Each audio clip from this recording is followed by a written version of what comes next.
Good morning, everyone, and welcome to our very first Power of Speech event. As you can see, I'm not one of the candidates up today, and I have to tell you that just myself coming in this morning, I have been so excited and so thrilled that we're hosting this event this morning, but I think personally, if I was in these young children's shoes today, I wouldn't be here. And I think we're going to walk away from this morning feeling incredibly inspired about the wonderful abilities of these children.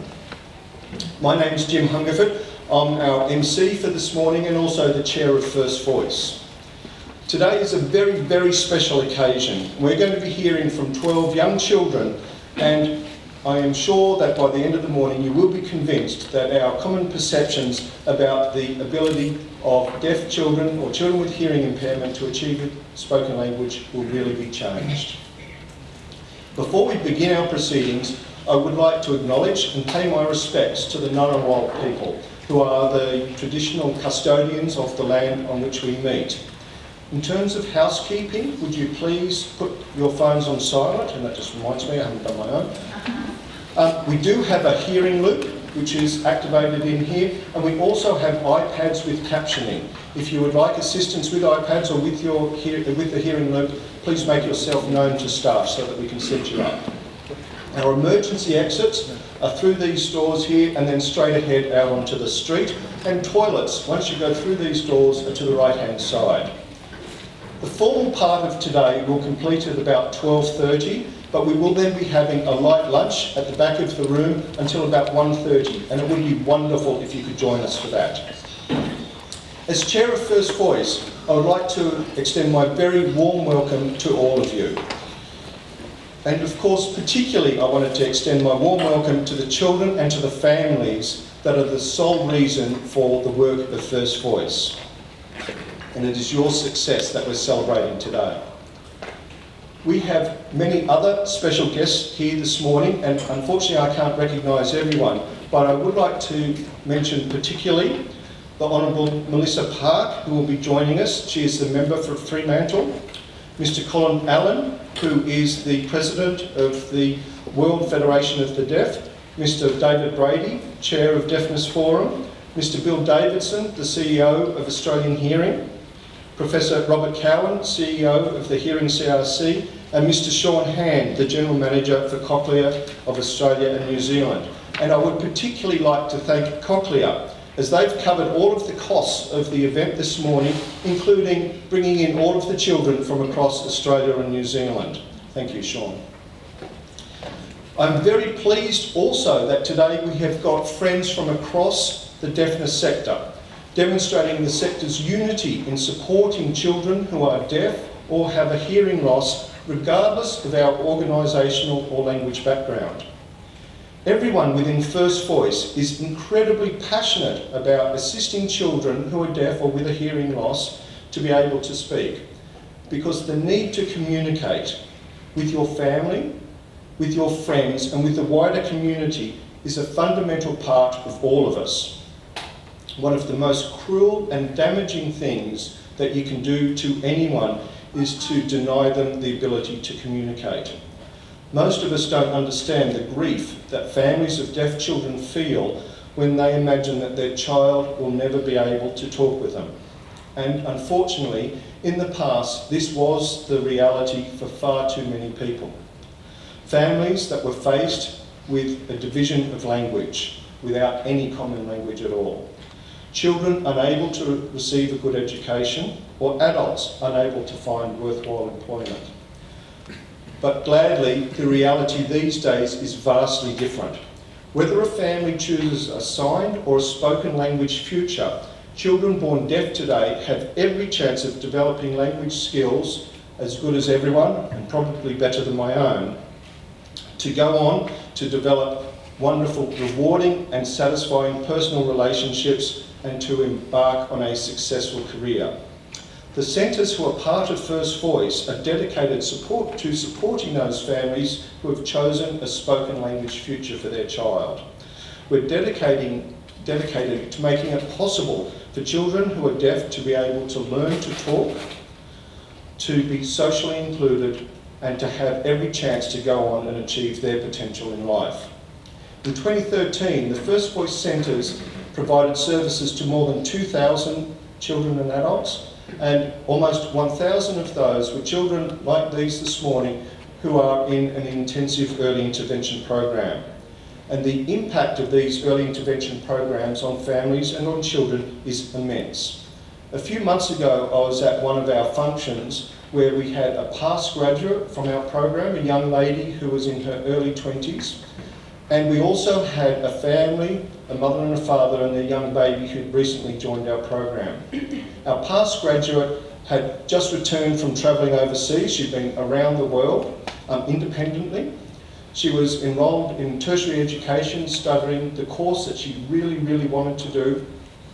And she was so poised and so confident. We had a crowd, not quite as big as this morning, but about 100 people. And she came across so beautifully well. And the mother of the baby was just reduced to tears. And then in her words, she said afterwards that she saw in this young lady the future that she was working for her child brought to life. And I think for all of us, when we are going to hear these young children this morning, we're going to see that same amazing transformation.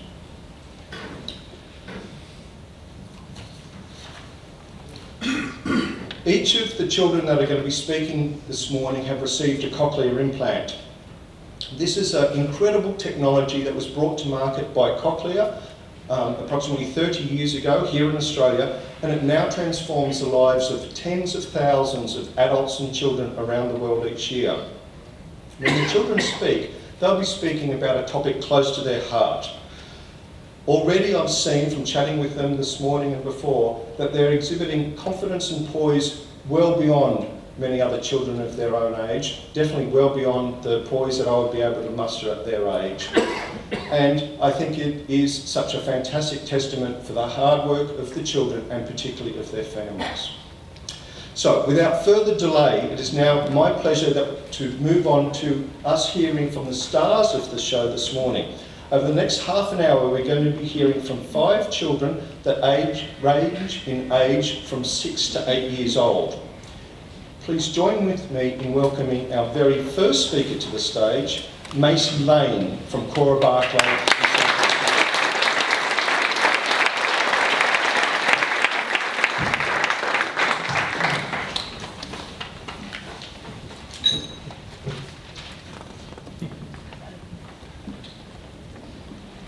My topic of choice is me. You may be wondering what it's like to be me. I'm 7 years old.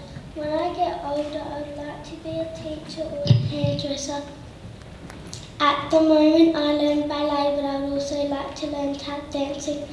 I live with Sol, my brother. He has hearing aids, and I live with my mum and dad who don't have hearing aids or cochlear implants. That's a bit funny.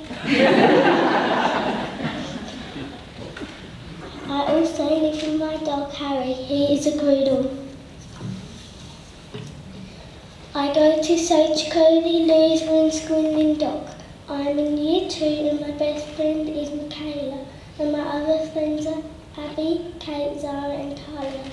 I don't go to deaf school. I'm the only one at my school with cochlear implants. I feel special because I have cochlear implants. My favourite thing to do at school is writing and Friday fun time where we get to do anything but go outside. At school and at home I like doing making. My favourite game to play is Cochlear, and I've even beaten my mum and dad.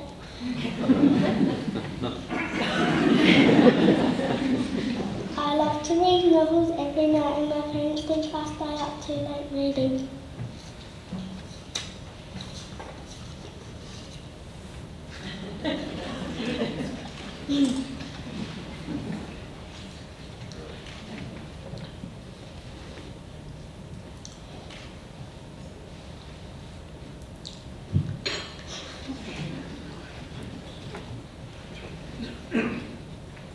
My favourite food is lollies and ice cream. But I don't like broccoli or cauliflower. I like playing on the iPad My favourite thing to do when it is hot is to go to a beach or a pool for a swim. I went to Waterworld for the first time. My dad and I went on the water slides. We went on the dark curly slide once and then a water slide that went straight down which went fast. I loved it and I definitely want to go again. It was so much fun, thank you.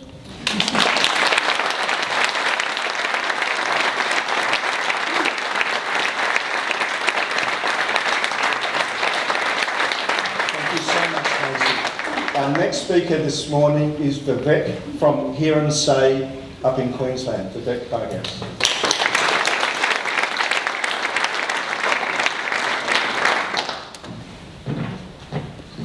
Good morning, friends and esteemed guests. I have been asked to do a little talk for you today, and I have decided to talk about what I would like to be when I grow up.